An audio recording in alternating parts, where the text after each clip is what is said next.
بسم الله الرحمن الرحيم الحمد لله وكفى والصلاة والسلام على خير خلق الله وعلى آله الأتقياء والأصفياء وعلى أهل بيته للتقى والنقى وعلى الصحابة كلهم رضي الله تعالى عنهم وأرضاه وعلى من تبعهم بإحسان إلى يوم الجزاء وأشهد أن لا إله إلا الله وأشهد أن محمدا عبده ورسوله. Dear respected brothers, all those that are listening, last JUMUAH we spoke briefly about the month of Muharram, which is the first Islamic month in the calendar, and with regards to how this month is a very great month in the eyes of Allah subhanahu wa ta'ala.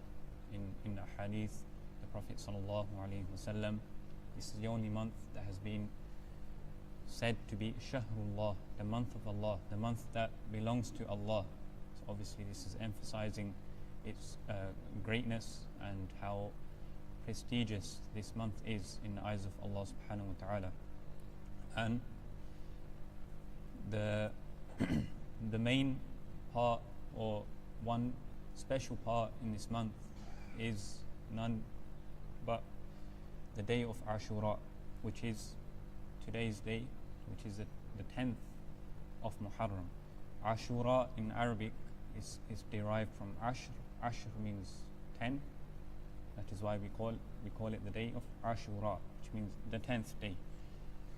With regards to the day of Ashura, so in terms of Islamic history and Islamic law, when the Prophet sallallahu alaihi wasallam, he was not even a prophet yet, before the time of prophethood, the Arabs who were residing in Makkah, in the Arab lands, so they would fast this month of Ashura. This was something that was being practiced in the Arabs, meaning the idol worshippers.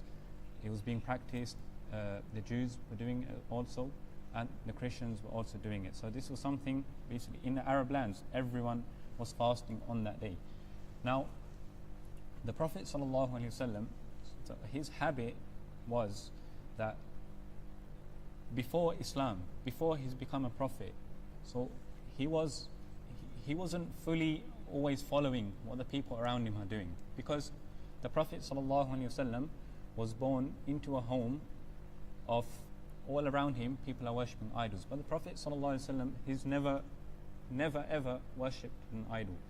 So he wouldn't blindly follow everything that the people around him are doing. Yes, in some things maybe which he didn't see to be wrong, he'd maybe do it, but he wouldn't do in everything. So what he would rather do, he would look around at what the people of the book, the Christians and the Jews, what things are they doing, and the Prophet ﷺ would try to follow that. And some even in small things with regards to clothing, it comes in some narrations that the Prophet ﷺ, the way he used to comb his hair, he wouldn't do it how the Arabs were doing it. He would do it how the Jews and Christians were doing it, until this continued, until obviously the Prophet ﷺ, he's become a prophet, and now Allah's telling him how to do things. Now obviously now the Prophet ﷺ, he doesn't need to follow any other guidelines. But anyways, Ashura was one of the fasts that the Prophet ﷺ used to do anyway before he became a prophet, and even after he became a prophet, he would continue fasting. Obviously now Ramadan, it didn't become compulsory in the beginning of Islam. Ramadan has become a compulsion a few years after the Prophet ﷺ became prophet. Some ulama have said in the 2nd of Hijri, so after Hijrah. So now in the beginning, when before Hijrah, the Prophet ﷺ is fasting, many scholars, many ulama have said that Ashura was farz. This was this was the Ramadan, this was the compulsory fast that the Muslims had to do. So this was something that was necessary to do in the beginnings of Islam. And the Prophet ﷺ would encourage everyone to fast. It comes in some narrations that they would give it so much emphasis that they would even try to make the children fast and little children, they would encourage them to fast as well. And later on, when the Prophet ﷺ is migrated now to Medina, so when he's migrated to Medina, and obviously now there's Muslims over there as well who have become Muslim from before, and in Medina, which at that time at the beginning was called Yathrib, then the Prophet ﷺ named it Medina, but there was also Jews residing in that place. Now, in some narrations it comes that some Sahaba, they came to the Prophet ﷺ and they said that, Ya Rasulullah, innahu yawmun yu'adhimuhu al-yahud wan-nasara, that we're fasting on this day, but this day it seems like it's a religious day for the Jews and the Christians. So are we supposed to fast on this day? Are we supposed to celebrate? Then the Prophet ﷺ said that if they are fasting on this day in reverence of Musa alayhi salam, then we have more of a right, because we love and respect Musa alayhi salam even more than they do. So if they fast, then definitely we will continue to fast. And the Prophet ﷺ, he said that next year, if he said, try, if I live until next year, he said this on his the last year of his life. He said, if I am to live next year, then I will fast on the 9th as well, so the day before the day of Ashura. And the reason for this is important to understand, that obviously some people ask that what's the need to go against the way of the Jews? So the Prophet ﷺ said quite clearly that next year we're going to oppose the way the Jews or the Christians are doing it. We're going to do it a different way, and we're going to do our own way. So many people ask that, what kind of system is this, that the Jews are doing something and Muslims, they don't want to do it the same way. Why don't you want to do it the same way? So this is not about we do not like what the Christians and Jews, because in many things we are doing similar to them. The Prophet ﷺ, he wanted his own creed, he wanted his own identity of Muslims, so people in the future, they don't get mixed up, that and if you don't make a creed and you don't make an identity in religion, in core faith, what can happen over a amount of time is things can get mixed up. If people see that it's the same fast on the Jews and Christians doing the same fast, they might end up doing other things as well that Jews and Christians do, which the Prophet ﷺ didn't say to do. But because they've seen a similarity in one place, people, they might make similarities in other places as well. This is why the Prophet ﷺ wanted that, no, we will do our own way. It's come in one narration, it's an authentic hadith. The Prophet ﷺ said that Khaliful Mushrikeen, that opposed the Mushrikeen, the disbelievers, they lengthen their moustaches so much that it's crossing the lips. It's got very large moustache. The Prophet opposed them, and we will trim our moustache. And then he said that the Yahud, the Jews, they do not put hina on the beds. So oppose them and put the hina on the bed. So again, another thing the Prophet ﷺ is saying, that Islam should have its own identity, and Islamic identity is necessary for a Muslim, which the Prophet ﷺ is trying to impose. So this is one of the reasons and the wisdoms behind the Prophet ﷺ telling us to do this. And obviously the day of Ashura is a great day, and the reason the Jews, they used to fast on this day was in gratitude. So like I said before, the Arabs, they used to already revere this day, and on this day not only would they fast, they would dress the Kaaba. This was the day they used to clothe the Kaaba, and they would have it was a joyous day for them. So obviously now scholars have disputed that why are the Arabs fasting on this day when they have nothing to do with Jews, nothing to do with Christians. So there's two opinions in this. I will say them both. The first opinion is that obviously the Arabs, they are coming from the lineage of Ibrahim alayhi salam and Ismail alayhi salam, because when Ismail alayhi salam moved to the Arab lands, this is from their progeny. This is where the Prophet ﷺ come from, and that's where Quraysh, it links back to Ismail alayhi salam. So some people have said that maybe it's just something that was happening, is being practiced throughout throughout families, and it's just come passed down and revering this day since Ibrahim alayhi salam, because in some narrations the Prophet sallallahu alaihi wasallam has said that this day of Ashura, all the prophets used to fast. Not only me, not only Ibrahim alayhi salam, but all the prophets have fasted on this day. And in some narrations it has come that Allah saved Musa alayhi salam on this day, yes, but many other things have happened on this day as well. And one of them is Nuh alayhi salam, when Allah subhanahu wa ta'ala, when he caused the flood to happen, and when he saved Nuh alayhi salam. Obviously Nuh alayhi salam was pre-saved already, he knew Allah was going to save him, but this was the day where Allah subhanahu wa ta'ala basically he parked his ship on the mountain of Judi. So this is when he took him out of the flood, and so all of the people were relieved. Okay, we are out of the flood now and we are on safe land. So it was a day of happiness for them. So many other things have happened on this day. This is just a few of them. But anyways, but other scholars have said that it could be very well that even though the Arabs, they used to have their own religion, the mushrikeen, but in a lot of things they used to revere the Ahlul Kitab, the scholars of the Ahlul Kitab. For example, they used to even go to them for things as well. So even though they're worshipping, they have their own idols, they have their own religion, but they used to have respect for the learned people of the Ahlul Kitab, of the Jews and the Christians. For example, where in Medina, this is very common, that if there was a child, so he's a child of a disbeliever, he's a mushrik, but the child, if he's become unwell or something, then the mother, they would say that if Allah or whoever they believe in would give him strength, then I will make him grow up to be a learned Jew. So even though they had differences maybe, but they still had that respect for the Ahlul Kitab and the people of knowledge. Another thing we've all heard, many of us have read the Seerah.